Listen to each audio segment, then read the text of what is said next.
یا به د انسان خوشاله یا به الله خوشاله. والله العظیم چې زما نبی الله خوشاله ورو قسم دې چې خپل تر زامن په گزارونه وکړه مکه والے تر ګورانو امین او صادق ورته ویلو کنه هغه سکترو چې د هغه د نبی صلی الله علیه وسلم په پیدایش کې وینځ آزاد کړه ابو لهب خپل سکت رہی دي گزارونه په نبی علیہ السلام وکړه نه کړ ولی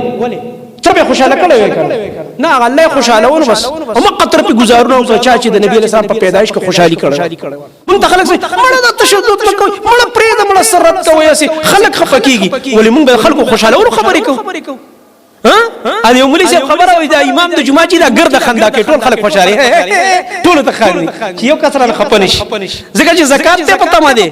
ځکه چې سرسایي ته پته ما دي دغه ډاکټر سرمنې ته پته ما دي دا خو چې کم دی نو مړی سلوختې ته پته ما دي د پلار جنازه چې ورو کې هغه نوې کپڑے او واسکټ ته پاتې شي هغه ته پته ما دي بل شي ته پته ما دي او دا غریب ګرد خندا کوي چې څوک مرانه خپنش یا به د انسان خوشاله یا به الله خوشاله. والله العظیم چې زما نبی الله خوشاله ورو قسم دې چې خپل تر زامن په گزارونه وکړه مکه والے تر ګورانو امین او صادق ورته ویلو کنه هغه سکترو چې د هغه د نبی صلی الله علیه وسلم په پیدایش کې وینځ آزاد کړه ابو لهب خپل سکت رہی دي گزارونه په نبی علیہ السلام وکړه نه کړ ولی تر به خوشاله کړه وای کنه نه الله خوشاله ونه بس هم قطر په گزارونه او چا چې د نبی علیہ السلام په پیدایش کې خوشحالي کړه په ګټو ویشت کنځلې ورته وکړي بد دعای ورته وکړه او هغه کسان چې د نبی صلی الله علیه وسلم احترام وکاو هغه په نبی علیہ السلام پسې کنځلې شروع دغه ابو لهب سکت را دي د خزه سکه چاچی د ام جمیل هغه د الله د نبی نوم بدلی دومره پروپاګاندا کوي چې دا خو محمد نه دی دا خو مذمم دی نعوذ بالله من ذلک محمد معنا دا صلی الله علیه وسلم هغه انسان چې دا صفاتونه کیږي د کمالات انسان صفاتونه والا انسان مذمم معنا صدا هغه انسان چې په دغه عیبونه او بدین راځي مشوي نعوذ بالله د دې اړو صفات نه کیږي بلکې د بدی بیانېږي زمانه نبی دا الزامونه برداشت کړ ولی هغه د چاچی د خوشاله ولو د کاکا د خوشاله ولو د ماما د خوشاله ولو د گاونډي د خوشاله ولو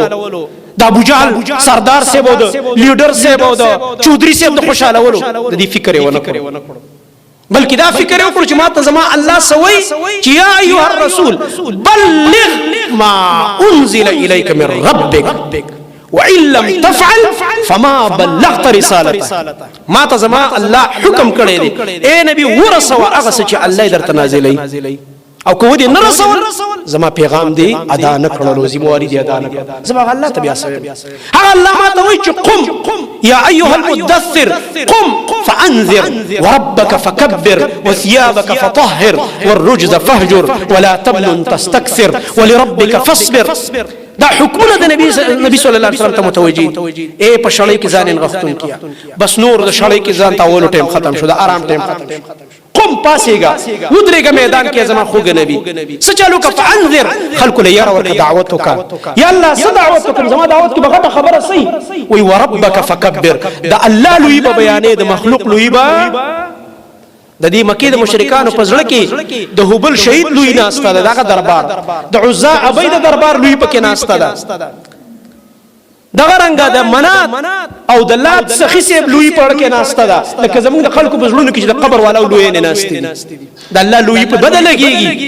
چې ته د الله توحید خبره کې به بدل لګيږي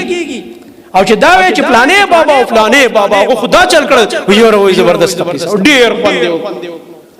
دا زماني مرزم در دې زماني مرزم زمان نبی الله رضا